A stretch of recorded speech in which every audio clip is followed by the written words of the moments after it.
Ephesians chapter 2 verse 13 to 16. But now in Christ Jesus, you who once were far off have been brought near by the blood of Christ. And for He Himself is our peace, who has made us both one and has broken down in His flesh the dividing wall of hostility by abolishing the law of commandments expressed in ordinances, that He might create in Himself one new man in place of the two, so making peace, and might reconcile us both to God in one body through the cross, thereby killing the hostility. Magambo ta? Balay ko naman Diyos, salamat din dawa, din kautuhon kami imong gitapok sa ngalan lamang ni Ginoong Jesucristo. Lord, karon sa pagpamati sa imong pulong, giyahay kami karon. Gitugot nga among kasingkasin ng manahuna, giyahan pinagi sa balang espiritu para makahatag og panabot kanamo sa imong pulong karon nga among malunggan. Kubali kami hanto sa mong pagtapos, tuguti ang imong ngalan mo mabayaw, o si Kristo nga among makitaan. Diha sa imong balang kasulatan. Dalaygon ka, O Diyos, sa ngalan ni Jesus, ang mga kanyang giampo. Amen. Pwede ko palihog.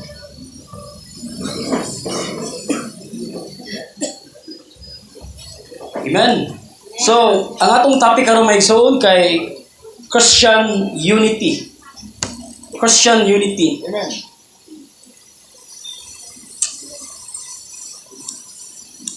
Ang panagiusa sa Kristohanon. Sakto ba ang Bisaya, no? Christian unity. Okay. Pasay ko ano. Now, for us to understand my zone, or to better understand what Christian unity is all about, we must first understand how a person can become a Christian. And we know, right? The answer, how can a person become a Christian? A person can become a Christian only by believing the essential truths for man's salvation. Bali, adunay mga essential truths for man's salvation. Kaya may mga truth po nga dili essential sa man's salvation. For example, mukha mo ko dugo-dugo o di ka mukha mo dugo-dugo. Kung ang mong brother mukha mo dugo-dugo, ikaw di ka mukha mo dugo-dugo, wala nakalimbigitan sa kaluwasan. Sakto? So when we are talking about essential truths for man's salvation, we're talking about sa katong kamatuoran nga related sa eternal destiny nato. So I summarize it into 3 statements. Number 1, a person must believe in the doctrine of the Holy Trinity, that God is one in being, yet 3 in persons. Ito ba istorya may isuon, kung di ka mutuo sa doktrina sa Holy Trinity, that there is only one God in being and 3 in persons, a person cannot be saved. Muna, mga other religions, kung di sila mutuo sa doctrine of the Trinity, then they cannot be saved. Ikadua, a person must believe in the deity and humanity of Jesus Christ. That is, Jesus is truly God and truly man. Nga si Kristo di ay matuod ka Diyos ug matuod nga tao. Without believing the deity and humanity of Jesus Christ, then no one, that man cannot be saved. Muna, bisag kinsa pa nga mga relihiyon may iso magwali sa sayop nga Jesucristo, that is not the way, the living way to the Father. Kay nagtudlo man sila sa sayop nga Jesucristo. And it could never, and that Jesus nga ilang different nga version, different nga identity, kung sa gitudlo sa balang nga sulatan, kung mo na ilang gitudlo, ilang gihold, then that Jesus cannot save them. So again, number 1, to sa doktrina sa Holy Trinity, kadua sa deity and humanity of Jesus Christ. But dili na siya enough mga ison, kay bisan pa ang atong mga higala nga mga Roman Catholic, nibilib man sila sa Trinity, nibilib po sila sa deity and humanity of Jesus Christ. So we have a common ground nga nila. But nevertheless, wa sila mutuo sa kani ikatulo. A person must believe in the doctrine of Christ's sufficiency. particularly in His work of salvation. Amen. That is the sufficiency of the life, death, burial, resurrection, ascension, and intercession of Christ for man's salvation. So ikatulo dapat uhuan nga igo na si Kristo alang sa atong kaluwasan. The Roman Catholic do believe nga sa Trinity o sa deity and humanity of Jesus Christ, but was sila mo to nga igo na si Kristo. Kinahanglan pa ang imong imong idungag ang imong inherent righteousness in order for you to be finally saved. But that's not what the scriptures nga giteach. Natudo ang scripture may so that once and for all nga sacrifice ni Kristo nga sa cross is enough for us to be justified in God's sight by faith alone. Sama ko si Ginoo nga katong nakita ko sa Facebook no nga na-debate about sa justification by faith alone. Nga pinaagi sa pagtuo lamang kita maluwas. For others it seems kanang good to be true, mingon sila good to be true na kanang brother or pastor nga mutuo lang mo sa katao maluwas siya. You don't understand. When we say that faith alone saves, we mean that through this faith, we receive the righteousness, the perfect righteousness of Christ. Nga kung diin kita gi-imputa niya na, then we stand before a holy God as righteous. Amen. Therefore, since we are righteous in the presence, before the presence of the Lord, then we will be accepted there in heaven. Diba? Just as our Lord Jesus Christ, sa dihang ang kasalanan sa mga katawan gi-impute ngadto kaniya, gisinina ngadto kaniya. Ug tungod ni ana gi-kuso-kuso siya sa kapungot sa Dios ngadto sa cross. Na because kay mga sala siya, batungod kay ang kasalanan sa katawhan iyang giangkon, iya gidala ngadto gibitbit sa kahoy. Ug tungod ni ana siya gisilutan sa kapungot sa Ginoo ngadto sa cross. So kita pud nga nakadawat sa iyang pagkamatarong mo may basis nga dili ta niya silutan sa kalayo sa impierno apan yang pasudlon ngadto sa iyang gingharian. So these three essential truths may zone kinahanglan tuhuan sa usa ka tawo for him to be saved. Yang question karon,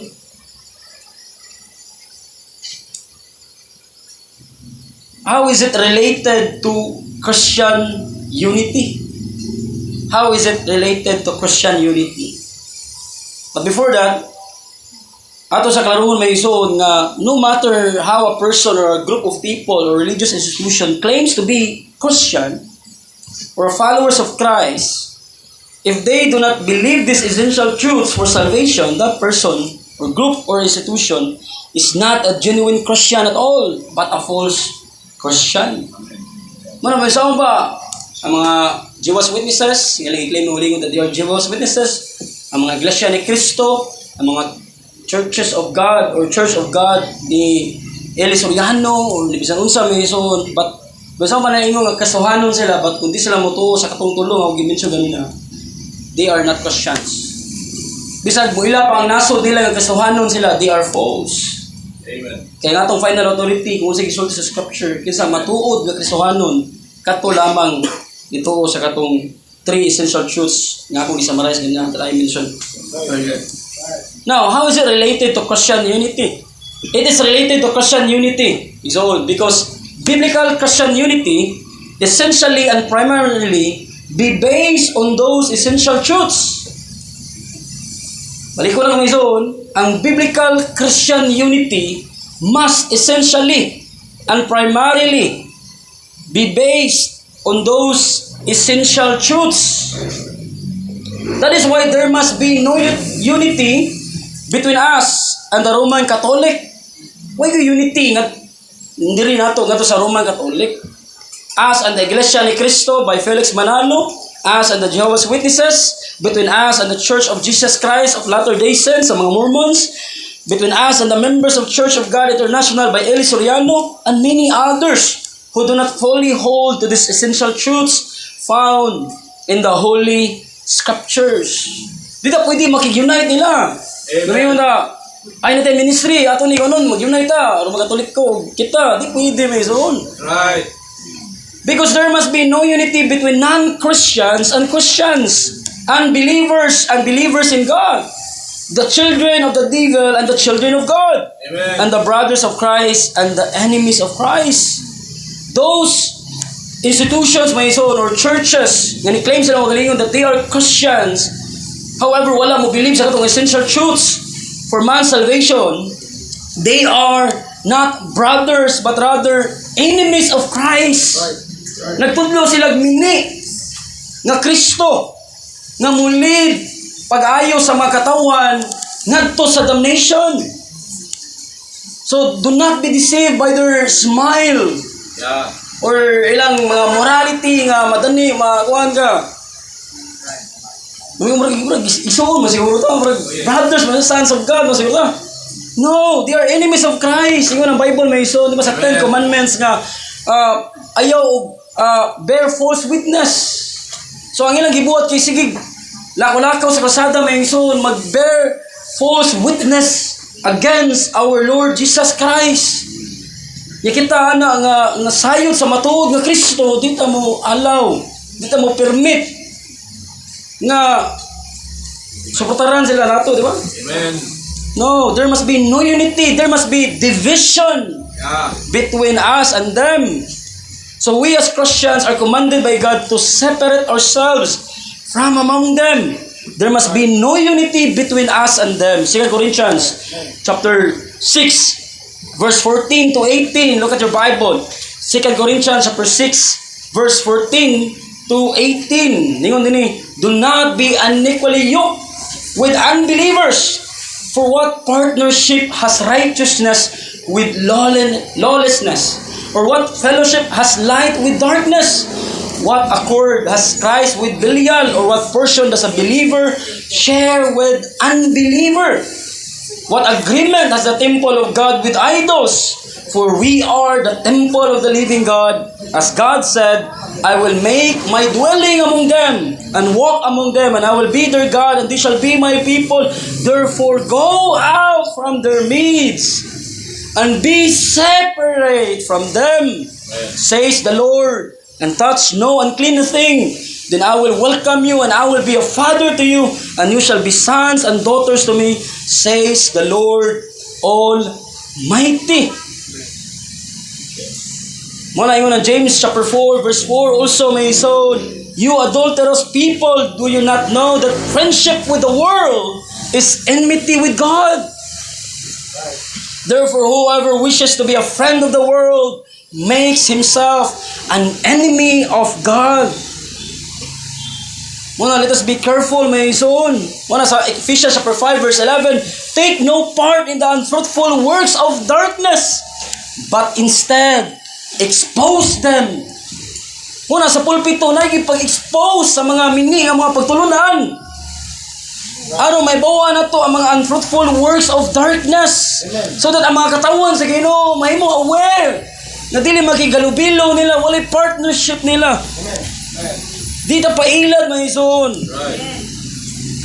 Wala sila magunit sa kamatuoran kabayan ni Kristo.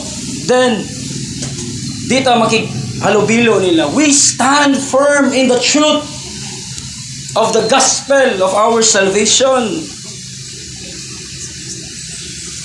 But on the other hand, my son, all Christians who believe in the same essential truths mentioned earlier are encouraged and commanded by God to preserve, to promote, and pursue unity among themselves. Amen. We are commanded to be separated sa katong mga false Christians o non-Christians. But on the other hand, we are commanded to preserve and promote and pursue unity among ourselves.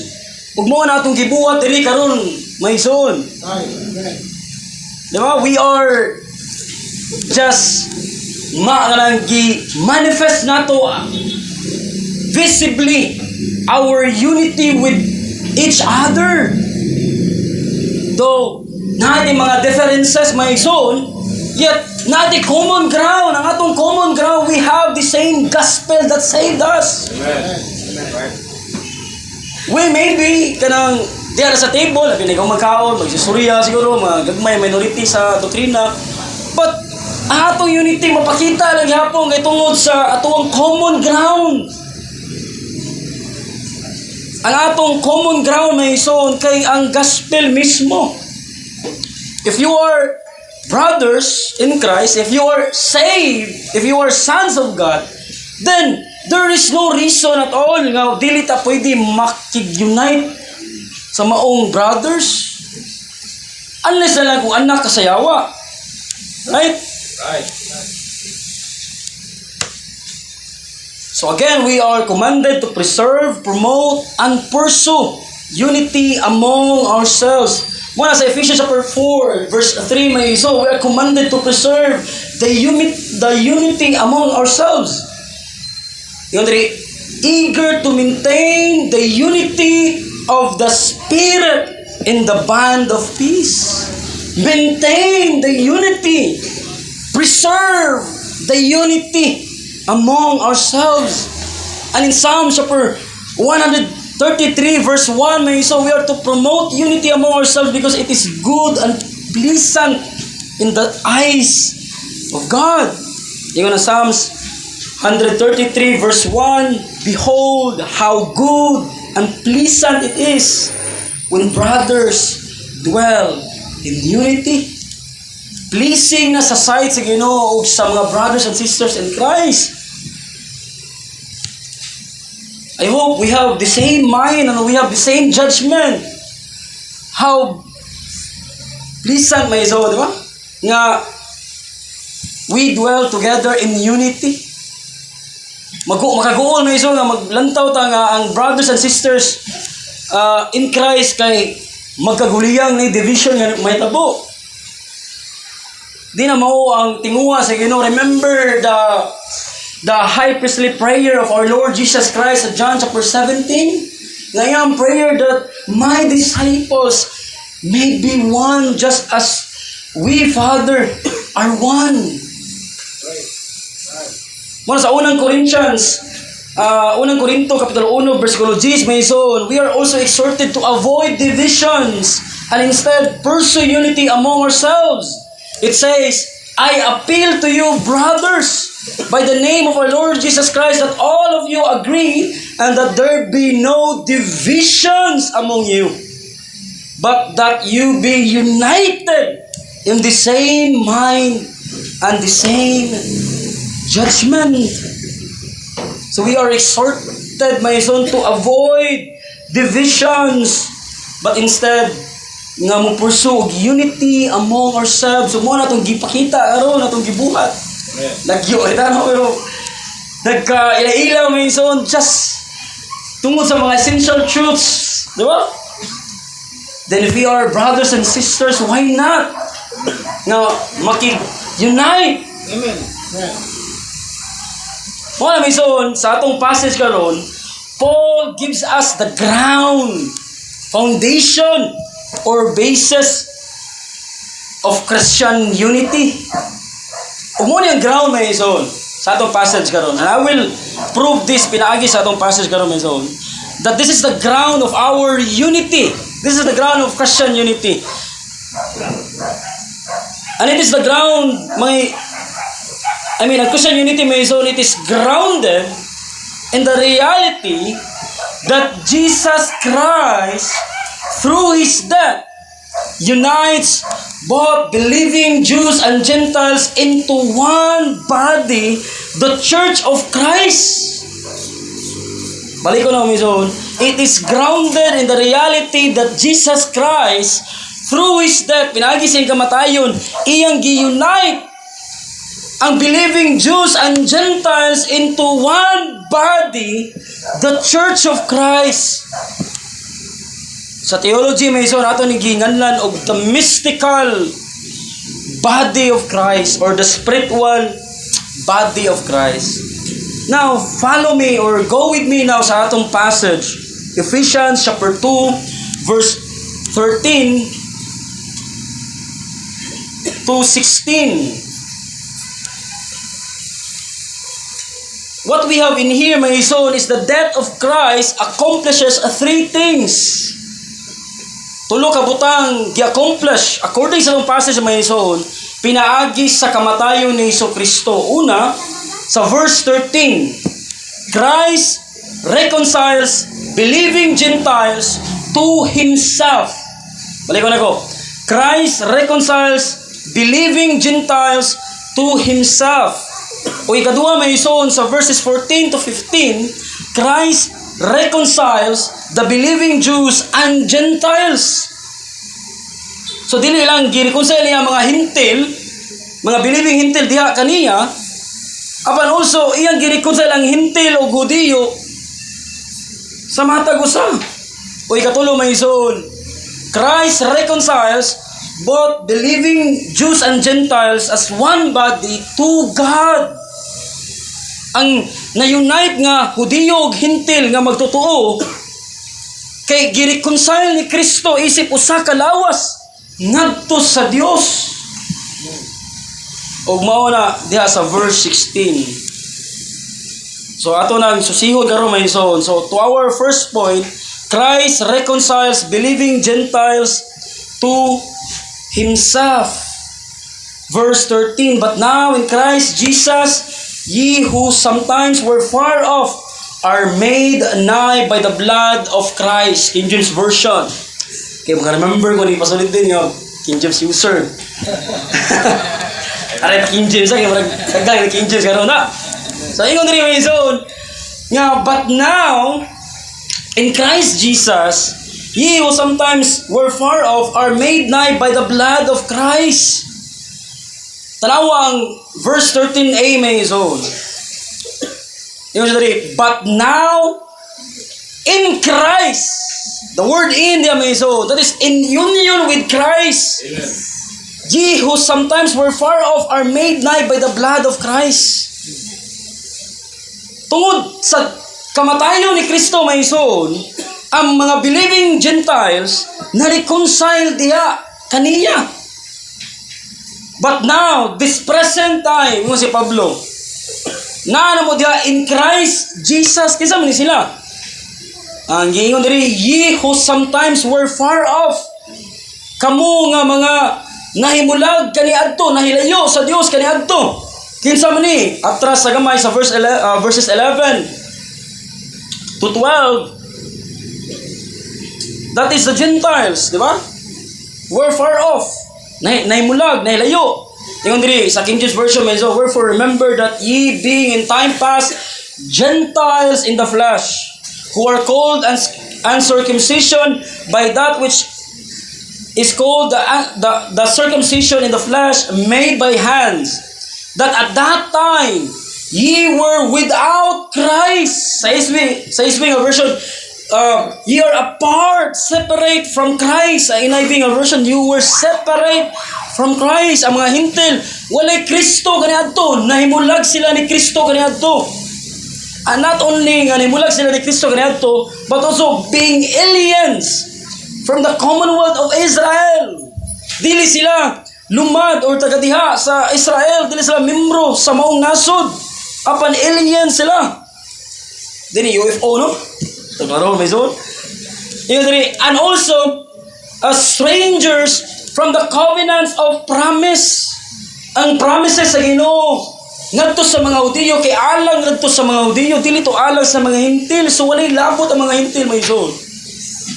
Uyan yun rin, having no hope, walay paglaom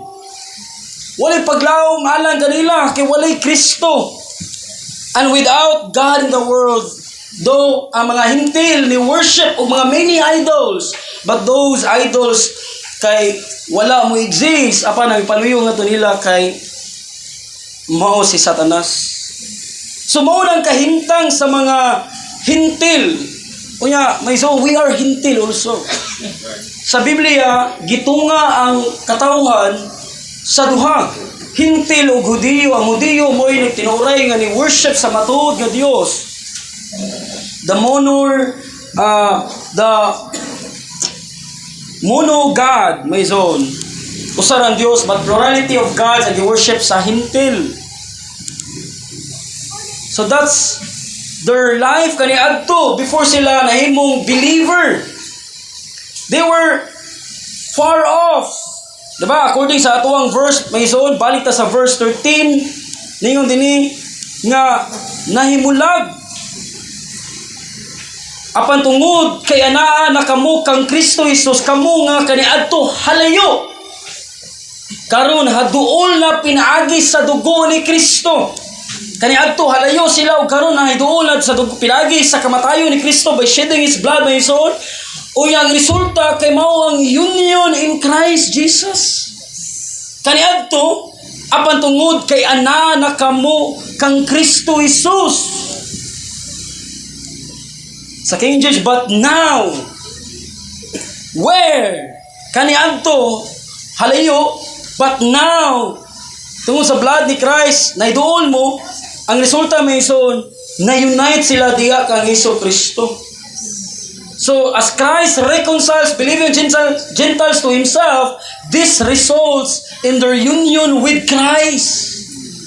Kaniadto na separated, but now in union with Him. So, they are now in union with Christ.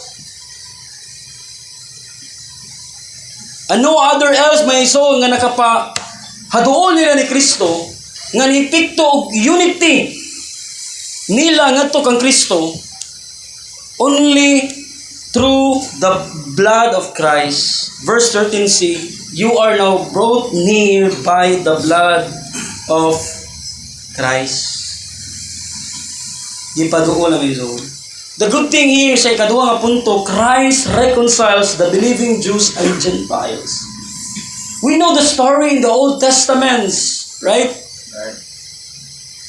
Ug bisa ba kanito ni gimension og in verse 12, lima ka estado sa kinabuhi sa mga Hintil kanadto before sila naluwas. Separated from Christ, alienated from the commonwealth of Israel, di ba? Strangers, the covenants of promise, having no hope and without God in the world. So very far. Nine divisions may ison. Mo nagingon sa verse 14 may ison. Ingon dinhi, for He is our peace, who hath made both one, and hath broken down the middle wall of partition. Nay middle wall of partition may ison. Nay wall of partition between the Jews and Gentiles. Alawang translation may ison sa verse 13, yun siya, but now in Christ Jesus, ye, or you who sometimes were far off, referring to Gentiles. Pagkapos sa verse 14 may ison, si Paul nga may nagsulat din, yun siya, for He is our, the word our may ison, nag-refer sa kamo nga mga Hintil o kami nga mga Hudiyo, who hath made, for He is our peace, for Christ is our peace, He who hath made. Si Kristo nag-made sa both Jews and Gentiles nga mga believers may ison one. Sa Bisaya pa, unsa gini APD ang puno sa Dios no? O pinaagi sa iyang kamatayon, giguba niya ang paril nga nagaulang og naghimong hinungdan sa panag-away sa mga Hudiyo ug mga dili Hudiyo. Busa siya mao ang nagiusa kanato, giusa niya mga Hudiyo ug mga dili Hudiyo. Iyang giusa. Duha sila nga nahimong usa. Pinaagi sa pagtangtang sa paril nga nag-separate sa duha. So Christ reconciles the believing Jews and Gentiles. Kaniadto they were enemies to each other. Nay divisions between them.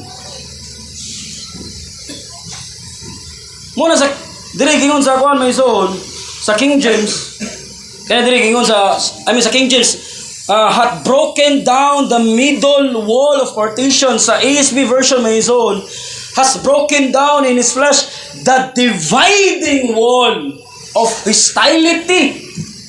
There's divisions between the Jews and Gentiles, but through the death of Christ, gi-abolish niya na.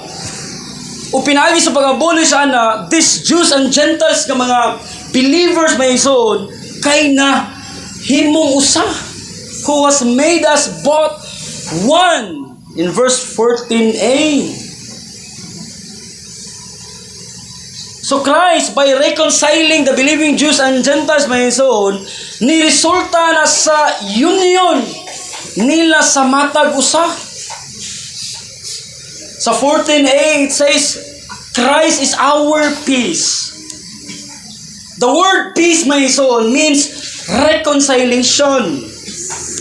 Siya ang naghatag og kalinaw between the Jews and Gentiles. Ug ang 14b nag-ingon that Christ has made us both one. That shows the union between believing Jews and Gentiles. How? By breaking down the dividing wall of hostility in verse 14c. Then gipalig-una pag may son in verse 15. Ingon ang verse 15. Unsa man yung dividing wall of hostility?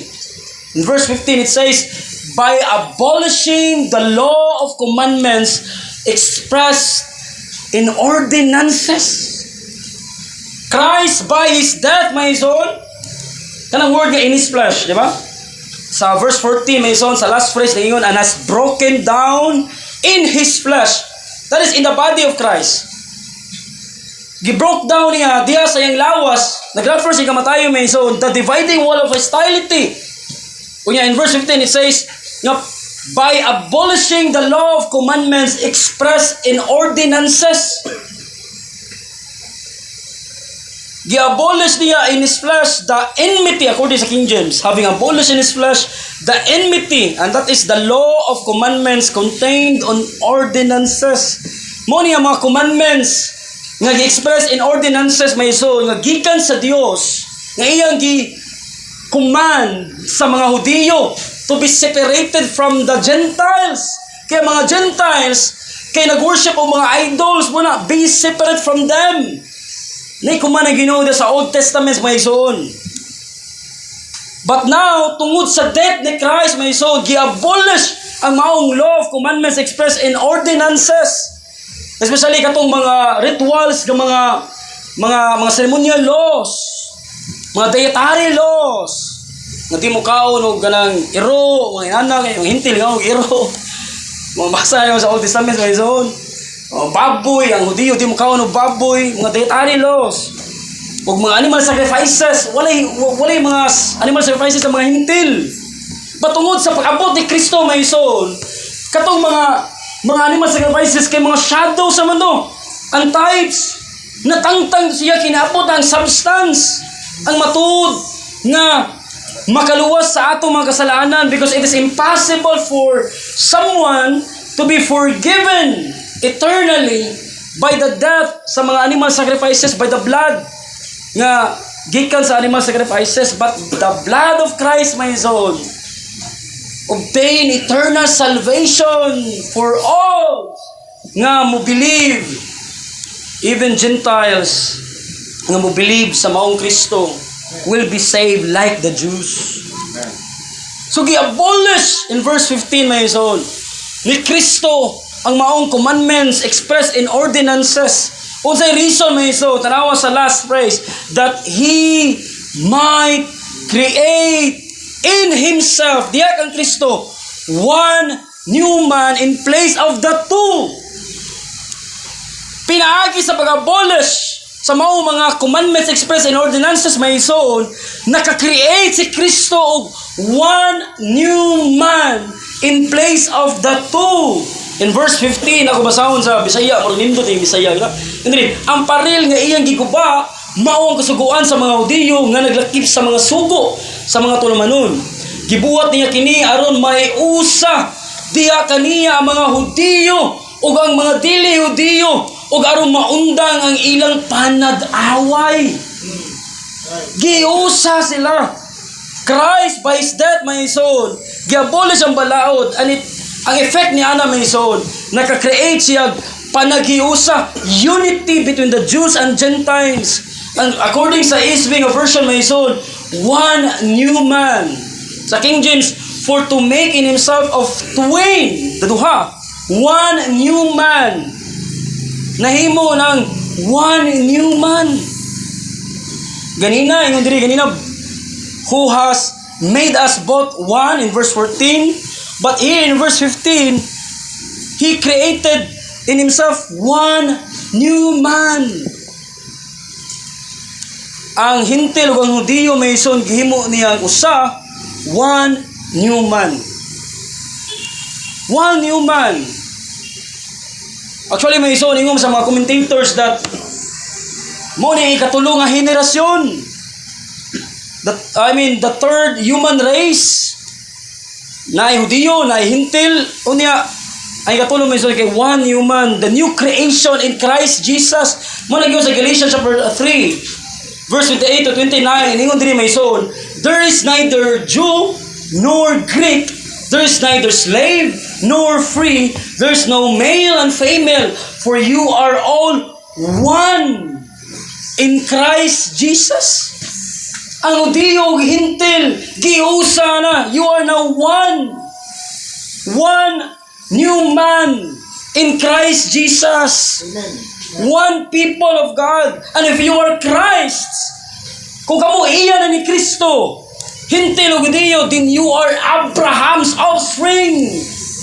Mga anak mo ni Abraham, because you follow the footsteps of Abraham. He believed in God and it was counted to him for righteousness. So as the Jews and Gentiles nga mo believe ni Jesus Christ will also be counted as righteous before a holy God. Therefore, they are the offsprings of Abraham and heirs according to promise.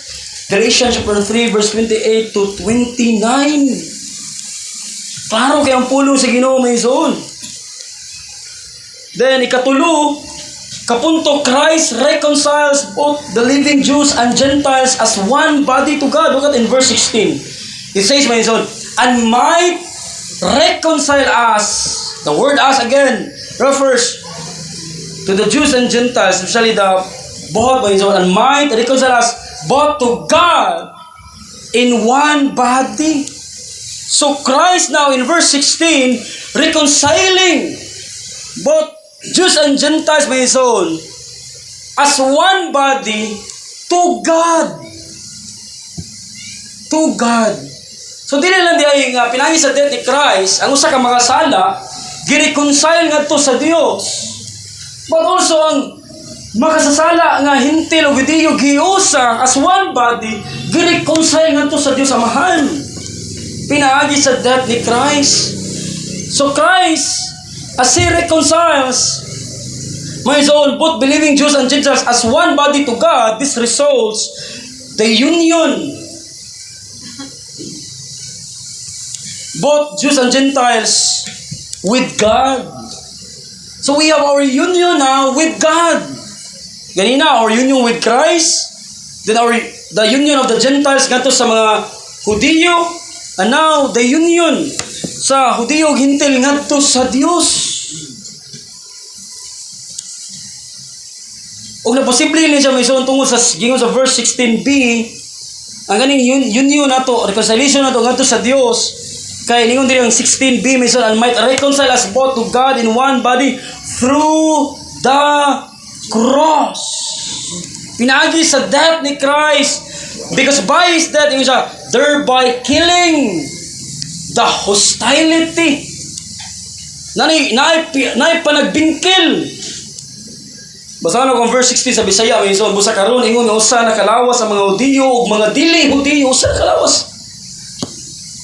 Pinaagi si kamatayon ni Kristo sa cross. Giwala na niya ang atong pagdinumtanay. O gipasiguli na niya gikan sa Dios.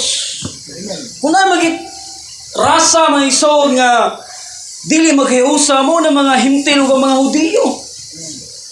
Pero karon tungod sa kamatayon ni Kristo, iya nang giusa og nahimong usa ka lawas.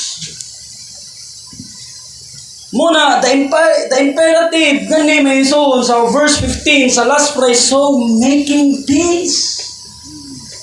Hintil o Hudiyo. Yes, kaniadto adunay wall of division. Yes, adunay hostility between you and them. But now, by the death of Christ, panagiusa mo, making peace. Giula nagdugo ang presyo sa inyong union with each other is the blood of Christ. And the blood of Christ, my soul, will not be kanang mausik. And indeed, this is the ground of Christian unity between the Jews and Gentiles. Christ, by His death, made us, both Jews and Gentiles, mga believer, as one body. Balik ko na may zone. In verse 14, Christ made us both one. In verse 15, He-create niya in Himself one new man. One human, and then one body. O kani nga body, may so this is the church of God. The first appearance of the word body in the book of Ephesians, kinasa verse 22 and verse 23 sa chapter 1. Natawan niya may zone. Ephesians chapter 1, verse 22 to 23. Ano ita basa sa wala po sa King James? Gimingaw ko King James to. Ako sa una King James user ko. Ingon din may zone sa 22. And hath put all things under His feet and gave Him to be the head of all things to the church, which is His body. The church, my soul, which is Christ's body, the fullness of Him that filleth all in all. So, ang gisgutan karon sa itong passage kay about sa church ni Christ, one body, na kundi ng membro ni ini may son, both believing Jews and Gentiles. Unya gipaklaro pag ini may son, ato basahon ang verse 17 up until 22. Tanaw mo may son, how this passage before us describe the church of Christ, His body. Ganina, gingon diri ganina nga one human, one body in verse 16, di ba? But tanaw sa verse 19, be my soul. Or ato basahon ang verse 19 tibuok. Ningon din tungo sa death ni Christ mo ningon. So then you Gentiles are no longer strangers and aliens. Kamantay mo ito ganina sa verse 12. Nga separated sila, aliens sila. Di ba? O strangers, but nakaroon dili na. So then you are no longer strangers and aliens, but you are fellow citizens with the saints. Fellow citizens with the saints na ta. Both Jews and Gentiles, our citizenship is in heaven according to Philippians chapter 3. We are fellow citizens with the saints, my son. And we have that, looking forward to that nation, my son, nga, the new heaven and new earth. Di ba? Kutin si Kristo, nga ito taniya, i-usher sa second coming. So gitawag po, describe po a fellow citizens with the saints. Kunya verse 19c, my son, so then you are no longer strangers and aliens, but you are fellow citizens with the saints and members of the household of God. Na membro na mo sa panimalay sa Diyos or pamilya sa Ginoo. Di pa may lain paagi nga ang Hudiyo nga mga sala o hintil nga mga sala mahimong anak sa Diyos pinaagi lamang sa pagdawat ni Ginoo si Kristo. So by accepting our Lord Jesus Christ as our personal Lord and Savior, both Jews and Gentiles may so mahimong anak sa Diyos. Therefore, they are fellow members of the same family or household of God. We are also verse 20, may so not only describe ang church as a fellow citizen with the saints and members of the household of God. In verse 20 up until 22, may so gisusama ang church as a holy temple in the Lord. Now, verse 20. Yung diri, holy temple in the Lord. Diri ang verse 20. Built on the foundation of the apostles and prophets, Christ, Jesus Himself being the cornerstone. So, gitukod taniya diha sa pundasyon sa mga apostoles o mga propeta. O si Kristo mismo ang atong chief cornerstone.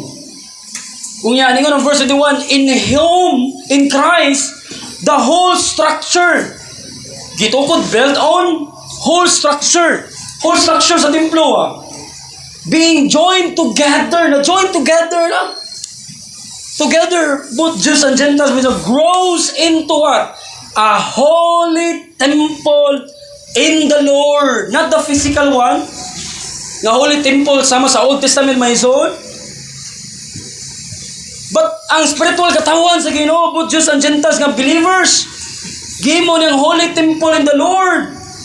In Him, in Christ, in verse 22, you also are being built together into a dwelling place for God by the Spirit. Gipuy-an na sa Dios, pinaagi sa Espiritu. So when the Jews and Gentiles coming together sa New Testament time, may son, sila ang templo sa Ginoo nga kundiin. Ang Dios Amahan ni puyo diha sila wala pinaagi sa Espiritu.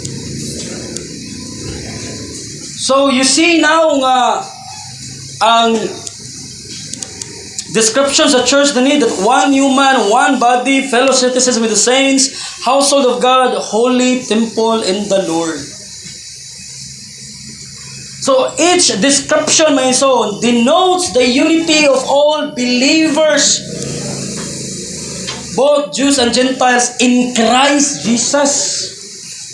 Kaning tanang description nga gisgutan din ni kay signify o nag-points ni nag-show ni sa unity between all the believers of Christ.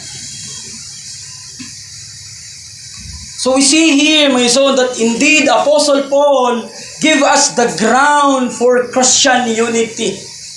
Muna, ang usa ka lisod sa part ni Apostle Paul sa panahon niya, my son, kay ang ganing panagiusa sa mga Hudiyo, Gintil.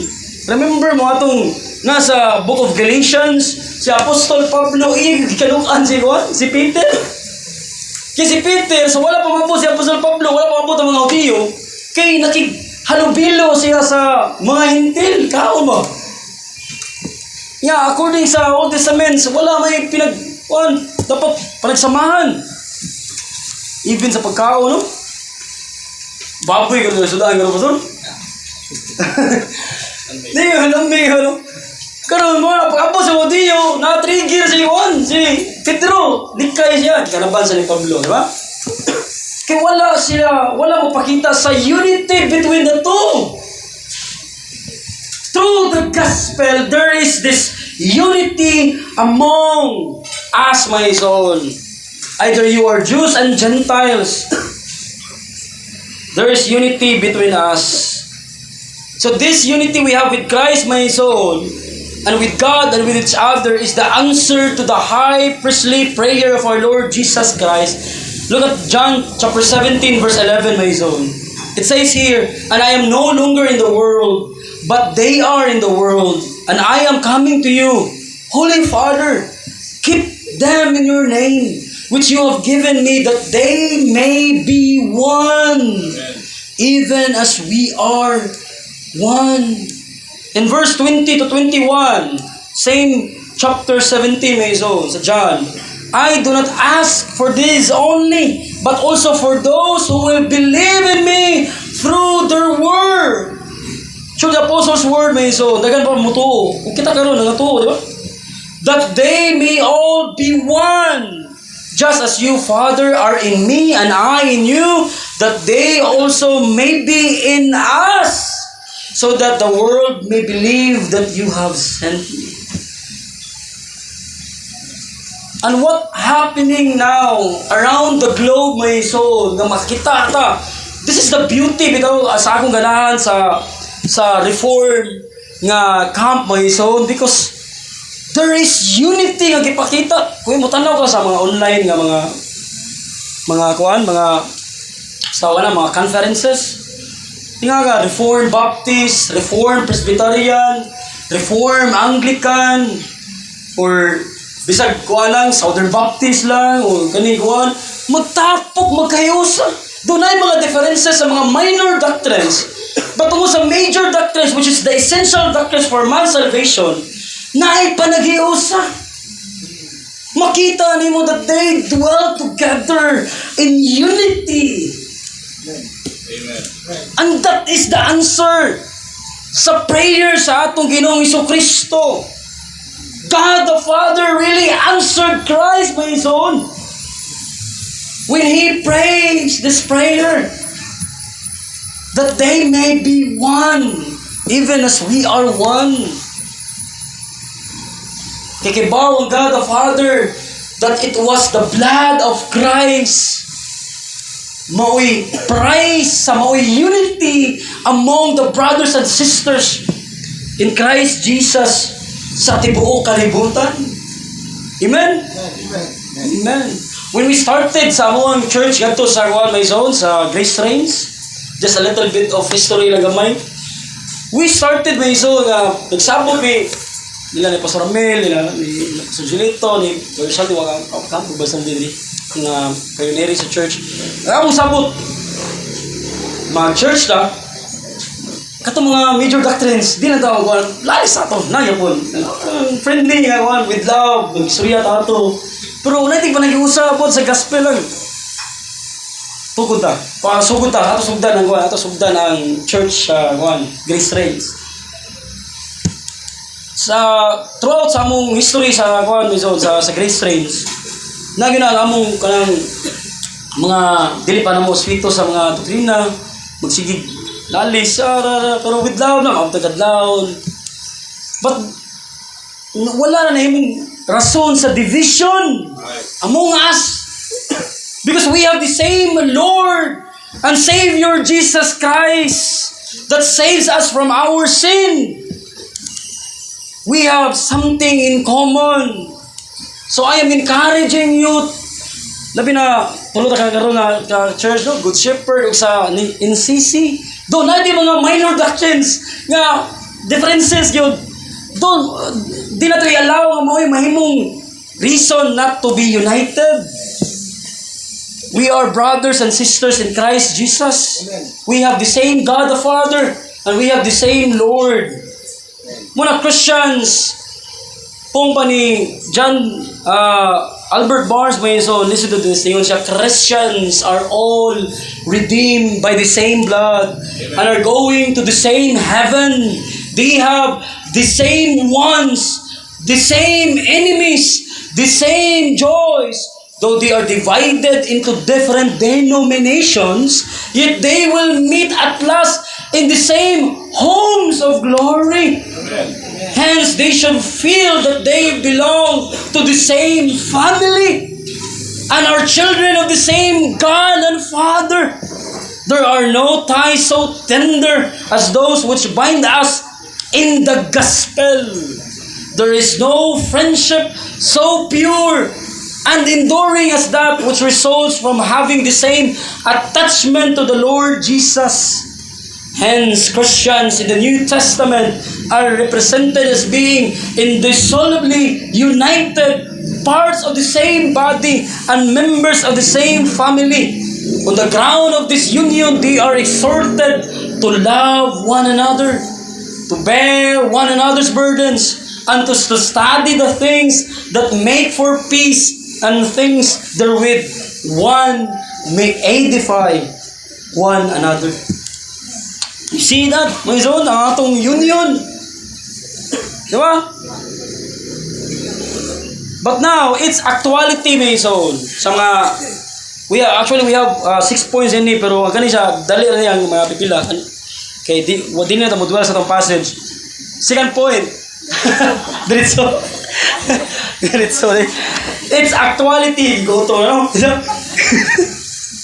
Kaya reason, ang atong actuality means Christian unity is brought into reality by the Holy Spirit who unites each believer into the body of Christ. Please look at 1 Corinthians chapter 12, verse 12 to 13, Mason. 1 Corinthians chapter 12, verses 12 to 13. Yung diri, for just as the body is one and has many members. Di ba kung sa galawas?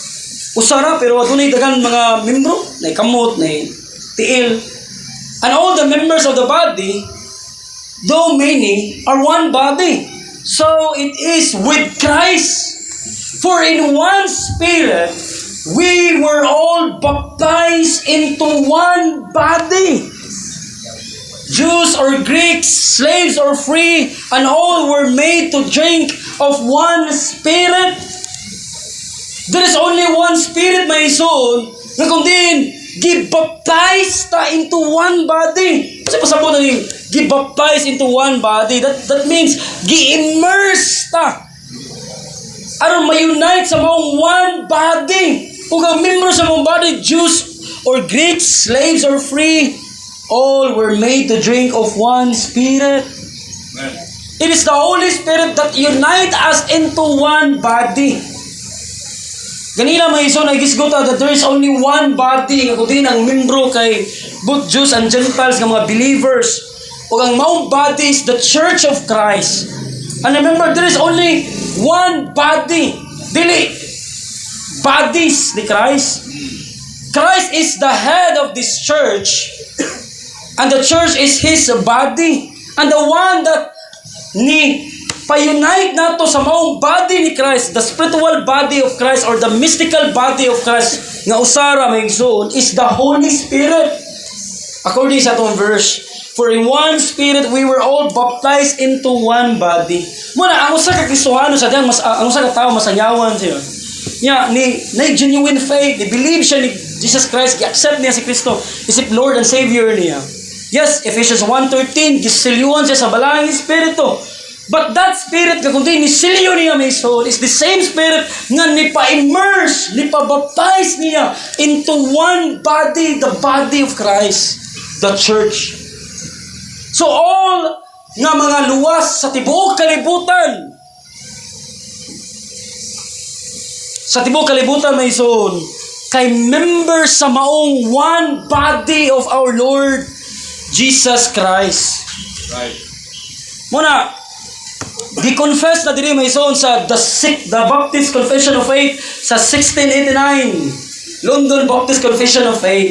Kung mo kibawon sa may son, this is the confession of our brothers and sisters in Christ in 17th century. Nga mga Baptist may son, nga particular Baptist, mga Calvinist. Ingon diri may son, ila gisuwat ang summary of the doctrines nga gitudlo sa scriptures. O mo ni karon nga nasa akong kamot. Then ingon diri may son sa chapter 26 concerning the body of Christ, the one body of Christ may son, nga ngundiin tanang luwas kay membro ni ini. Kay mo ni giingon may son, ako basaw na. Chapter 26 of the church. Confession meaning unsay gituhuan ba? Of the church sa paragraph 1 the Catholic or universal church which may be called invisible kaning Catholic may son or meaning a universal church may be called invisible. So what we are talking about here, the Church of Christ, the body of Christ may son kay invisible church, invisible body of Christ ato gisutan ani and universal because all the believers in Christ kay members sa maong body. The Catholic or universal church which may be called invisible consists of the whole number of the elect that have been or shall be gathered into one under Christ the head thereof, and is the spouse, the body, the fullness of Him that filleth all in all. So according sa confession may son, kay there is this what we call universal church that all the elect nga maluwas or maluwas pa kay members sa maong body ni Christ. And that would lead us sa tuwang ikatulong ka punto may son, its roots. Kung sa may ugat sa Christian unity may son, ang ugat sa Christian unity lie in the eternal purpose of God the Father who chose some of the fallen Jews and Gentiles to become the body of Christ, the church. Ephesians chapter 4 verse 5.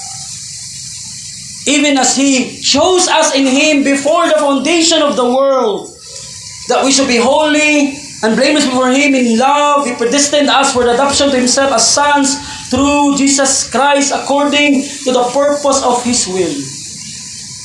From eternity past, before the foundation of the world, God chose us And the us in here, my son, both Jews and Gentiles. Sa in time. O gihimo silang himuon silang body ni Kristo. Nakundiin si Kristo ang ilang head. Kaya wala mo pili ang Ginoo before the foundation of the world, my son, sa mga hintil lang. Sa mga to hintil man lang. Or sa mga Hudiyo lang. But there's this one body nga kundiin member ang mga elect. The Church of Christ, even before the foundation of the world, my son. Gipili na niyang daan katong mahimong balaan, katong mahimong anak ni Kristo pinagi sa iyang kamatayon before the foundation of the world. And that elect, my son, kay mao ang body ni Christ. Tanaw ang language sa Ephesians chapter 5 verse 23, my son. Go with me in Ephesians chapter 5 verse 23. Muna yung language. For the husband is the head of the wife, even as Christ is the head of the church, His body. Balik ko lang, my son. Christ is the head of the church, and that church is His body. Again, dili bodies, only one body. Yung dili, and is Himself its Savior. Si Kristo nga head, my son, mo'y Savior sa iyang body nga mao ang iyang iglesia. Unya tanawa ang verse 25, my son. Tungod kay si Kristo man ang maong nga head nga mao'y manuluwas sa iyang iglesia nga iyang lawas, niingon sa dinhi sa verse 25, my son, same chapter, husbands, love your wives as Christ loved the church, take note, gave Himself up for her. Kung mo tanawon, my son, ingon sa dinhi, si Kristo na higugma sa iyang iglesia, o iyang ula ang iyang kaugalingon, di ba? Gave Himself, nato sa cross, my son, for that church. Ang implication din, my son, Christ from heaven, He came diri sa kalibutan out of His love for the church, na ni church daan, and gave Himself up for her. You get you, my son? Amen. Christ as the head of the church na mo'y gipili sa Ginoo before the foundation of the world, niani sa kalibutan to give Himself up ngadto sa cross sa Kalbaryo for that church. So kay mo tanaw, may son, nag-una ang iyang kamatayon before sila na actually nahimong Church of God. Kay naay sense, my son, ideally before the foundation of the world, this elect of God, kay gipili na si Ginoo to be part of that church, one body of Christ, which is Christ as the head. Muna sa itong pagpili, sa pinili, may sa Ephesians 1:4, even as God chose us in Christ. Christ as our head, and the chosen one is the body of Christ. Therefore, Christ, my son, go to the world, out of your love of your church na akong gipili, died for them. Pagkamatay sila. So you see, may mo ng mystery giingon ni Apostle Paul sa Ephesians chapter 3, may son, verse 6. Ephesians chapter 3, verse 6 is that this mystery is that the Gentiles are fellow heirs, members of the same body. Muni mo masabti ni Apostol Pablo ganito, my son. This is mystery hidden from many ages. This is the mystery now revealed. Nga mga hintil kipart sa members of the same body, the body of Christ, the church of Christ. Ruti dinadaan di ay sa from eternity past. So, we see, my son, nga our union, my son, Christian unity, kay grounded sa union sa believing Jews and Gentiles with each other, nga ang actuality ana nga na-unite ta sa body ni Christ sa panahon nga naluwas ta kay ang Banal Espiritu nag-unite nato sa maong mystical body ni Christ. but it is rooted ideally sa eternal purpose of God the Father before the foundation of the world. And its exhortation may so kina sa Ephesians chapter 4 verse 3 to 6. And now sa Ephesians chapter 4 verse 3 to 6 may so. We have the exhortation in verse 3 nga preserve the unity, eager to maintain the unity of the Spirit. Gipangalan siya unity of the Spirit may so because it is the Spirit that actually unite us with each other. So maintain that unity in the Spirit, in the bond of peace. Kunya ang verse 4 to 6 may so we have the basis for preserving the unity. And this is the basis may so that there is only one body. Na kung di nambot believing, di ba? Ang verse 4, there is one body. Kung di nambot believing Jews and Gentiles are members of the same body of Christ, the church. There is only one Holy Spirit. Verse 4 yapon, Ephesians chapter 4 verse 4, there is one body, one Holy Spirit. Both believing Jews and Gentiles are sealed by the same Holy Spirit, Ephesians 1:13, and baptized by Him into one body of Christ. Ito gibasa doon kanina, 1 Corinthians chapter 12 verse 12 to 13. And there is only one hope.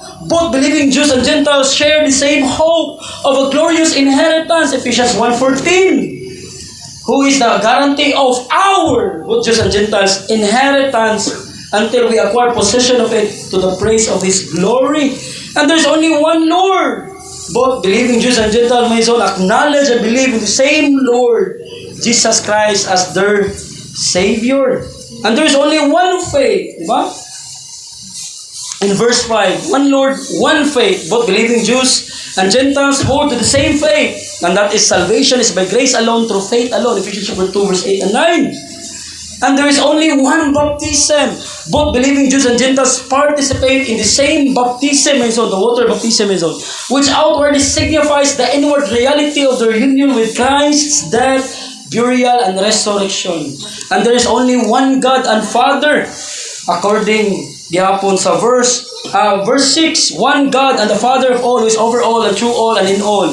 Both believing Jews and Gentiles worship the same God and are united as sons and daughters of the one God the Father.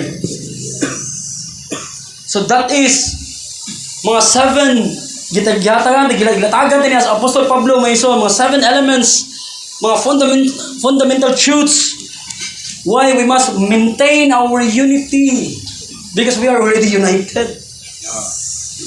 We have the same body, one body, same Spirit, same hope, same Lord, same faith, same baptism, same God, the Father of all. So these 7 fundamental and essential truths can be summarized in 3 points, in 3 realities. We have, in verse 4, we have the Holy Spirit who baptizes us into the one body of Christ, the mystical body of Christ, which is the church.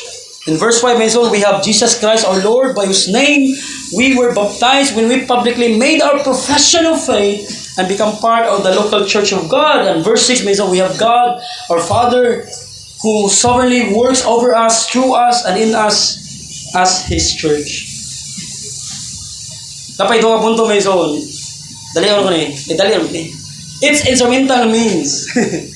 Tanaw ang instrumental means. Kasi gigamit na means in order for this unity to be kept, to achieve this unity and to preserve this unity. Ingon Ephesians chapter 4 verse 11 to 13 Christ gave personal gifts or human gifts to His church to achieve and preserve unity among its members.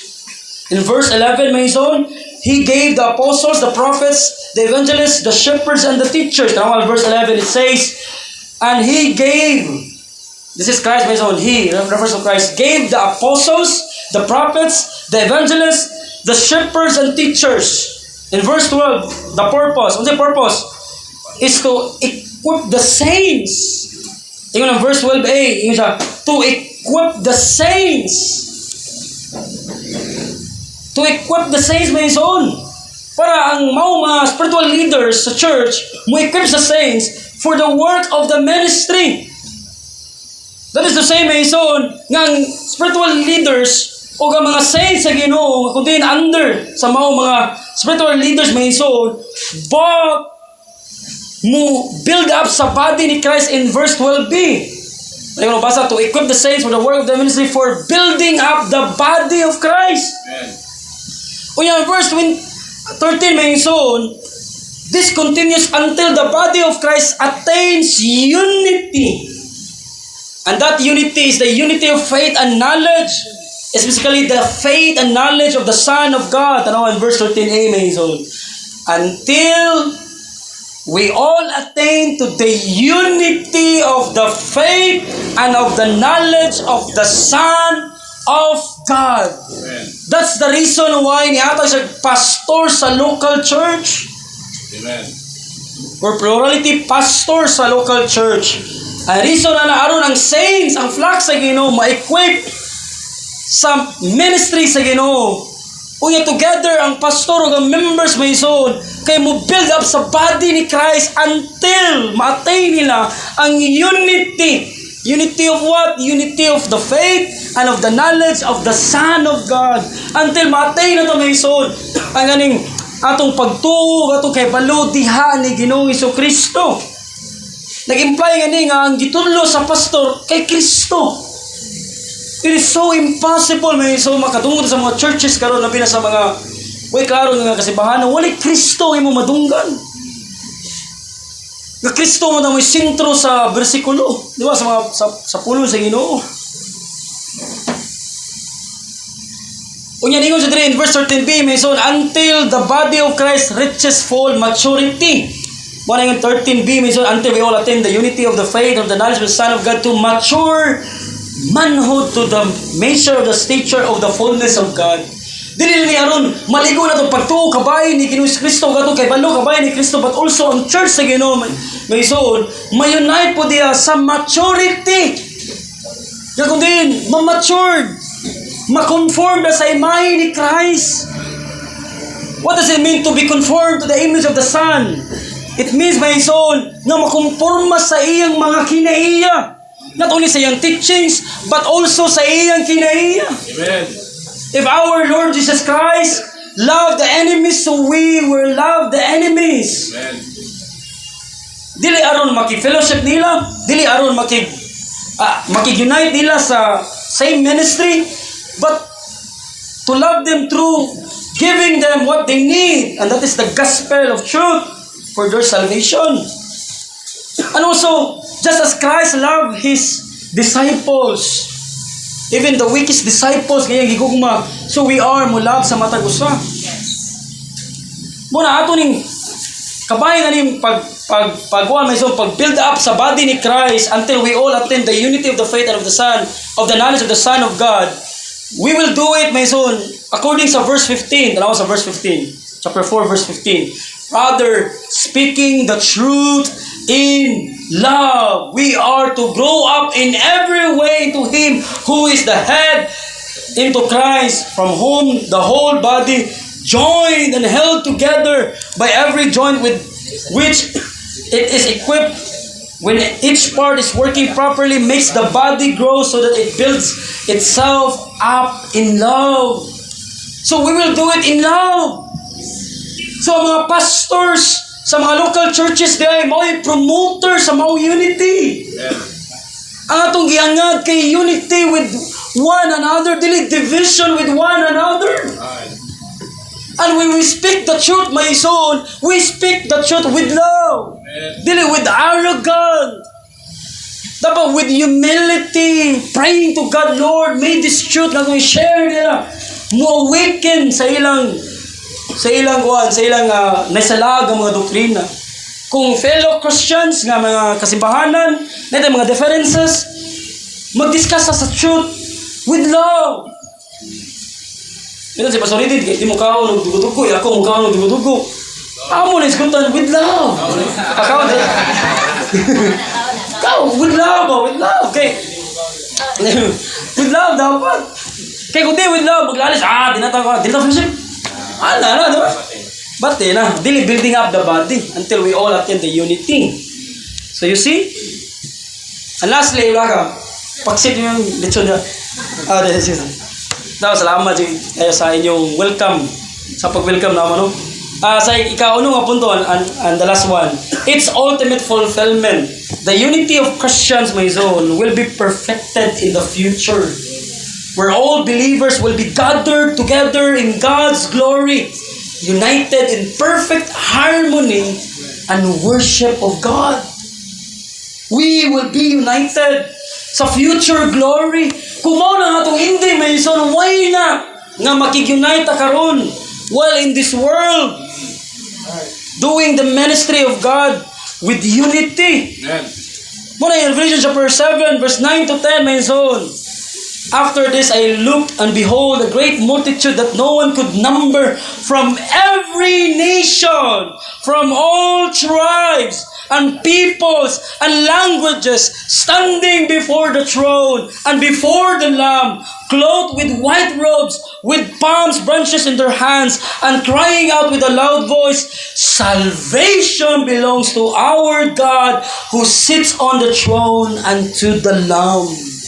This is the picture, my soul, nga all believers in Christ throughout all generations, coming from many nations, coming together before God, worshiping, singing together sa future glory. If this would be our end, then why not karon atong sugdan? Amen. Amen. Mayunay taman tayo igabot dito. Wala may kanang Pinoy nga panguang ilong, Amerikano taas ang ilong. Abot dito may son, we will obtain glorified body. Usa mo sa lalis no, usa mo lalis sa mga yun kanang pareha tanawan to kaniya to mga giwi nga naw karon. This is only I know is so we will be united sa pag-worship sa pag-isol sa atong manluluwas. Wala na rasa-rasa nga na divisions tungkol sa mga cultures, tungkol sa mga kiniya. Wala, we will be perfected. Sa future glory, will be united sa pag-worship sa buhay nato ng Diyos. So this kanang points may use this sa Ginoo nga i-implant sa atong hearts to maintain our unity with one another. Let us pray. Lord, salamat sa imong pulong. And we pray, Lord, that would not be in vain.